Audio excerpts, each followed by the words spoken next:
అంగీకరించే ఈరోజు ఇక్కడి నుంచి పారిపోయాడు. లండన్ వెళ్ళడం అంటే ఆయన ఏదో టూరిజం వెళ్ళలేదు, పారిపోయాడు ఆయన. ఎందుకంటే ఐపాక్ వాళ్ళు ఇచ్చిన రిపోర్ట్కి జగన్మోహన్ రెడ్డి గారు వెళ్ళి మీకు తెలియదు 150 కన్నా ఎక్కువే వస్తాయి, భారతదేశం అంతా మా వైపు చూస్తుంది అని ఈ నక్క వినయాల మాటలన్నీ మాట్లాడి వెళ్ళాడు. అంటే అలా మాట్లాడి వెళ్ళకపోతే రేపు కౌంటింగ్ కేంద్రాలకు కూడా వైసీపీ కార్యకర్తలు కానీ నాయకులు కానీ వెళ్ళే పరిస్థితి లేదు. దానికి కారణం ఒక మైండ్ గేమ్ ఆడదామనే ఆలోచనతోనే జగన్మోహన్ రెడ్డి ఈ రకమైన ఆలోచన చేశాను. నేను నిన్నటి వరకు వైజాగ్లోనే ఉన్నాను, ఈరోజు మార్నింగే వచ్చాను వైజాగ్ నుంచి.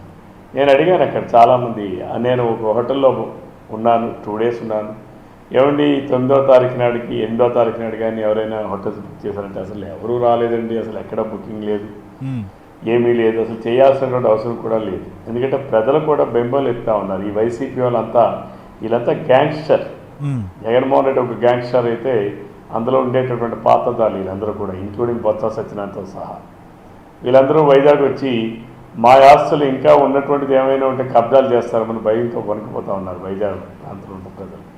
కాబట్టి రేపు నిర్ణయాలు 4వ తారీఖు నాడు జగన్మోహన్ రెడ్డి దుర్మార్గమైన పరిపాలనకి అంతం పలికేటటువంటి రోజు అది. ఆ రోజునాడు తప్పనిసరిగా ఈ ఆంధ్రప్రదేశ్ రాష్ట్రంలో ఏదైతే కూటమి ఉందో కూటమి విజయం సాధిస్తాం. ఈరోజు ఆ విజయం కూడా అప్రత్యాశమైనటువంటి విజయం ఉంటుంది. ఎందుకంటే ప్రజలు జగన్మోహన్ రెడ్డి రివర్స్ పాలనను అసహించుకుంటున్నారు. ఇంతకుముందు పరిపాలన మీద వ్యతిరేకం ఉండొచ్చు, లేకపోతే దాన్ని ఏమో అంటారు యాంటీ ఇన్కంబెన్సీ. యాంటీ ఇన్కంబెన్సీ అనేటటువంటిది వేరు, అసహ్యం వేరు.